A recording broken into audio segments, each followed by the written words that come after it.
bahwa malam nisfu Sya'ban itu malam pengangkatan amal. Sahabat mulia, Umar bin Khattab itu malam-malam nisfu Sya'ban beliau tawaf.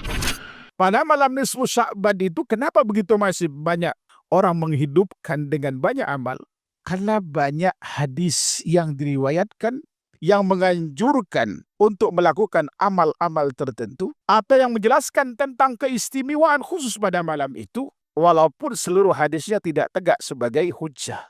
Dan juga ada nama-nama besar dari ulama kibar dalam tanda kutip mempromosikannya di dalam kitab-kitab mereka, sehingga kemudian para pengikutnya dan orang-orang awam kemudian melakukan pengamalan itu secara masif. Termasuk kemudian subhat-subhat yang dimunculkan seputar perayaan malam nisfu Sya'ban itu daerah Tarid. Walaupun tidak dipotret secara utuh, dikutip hanya sepenggal, dan itulah sebabnya kenapa sampai sekarang ini sulit orang keluar dari zona pengamalan perayaan malam nisfu Sya'ban secara khusus dengan amal-amal tertentu.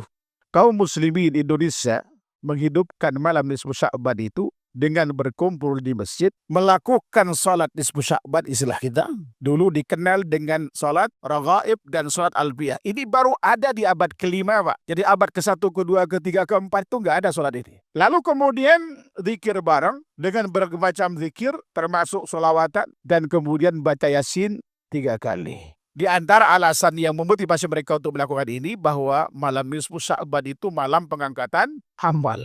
Apakah ada yang menghidupkan malam nisfu Sya'ban di zaman sahabat itu? Secara khusus tidak ada. Tidak ada perayaan di zaman Rasulullah saat beliau masih hidup, tidak pula pasca beliau wafat. Yang sampai kepada kita hadis mauquf pada dua sahabat mulia, Umar bin Khattab, ini dikutip oleh Imam Jarir At-Tabari dalam tafsir beliau ketika menafsirkan firman Allah Subhanahu wa taala surah Ar-Ra'd ayat 39. Dan juga dikutip oleh Imam Ibnu Abi Syaibah dalam musannafnya dan kitab doanya Imam At-Tabrani rahimahullahu taala. Sahabat mulia, Umar bin Khattab itu malam-malam nisfu Sya'ban beliau tawaf, bukan sedang ingin merayakan, Pak. Tawaf lalu kemudian baca doa. Yang kemudian doa ini diramus demikian rupa oleh tokoh sufi bernama Ahmad bin Ali Al-Buni nanti di abad ke-6 dan awal abad ke-7 yang sampai kepada kita menjadi doa malam nisfu Sya'ban itu.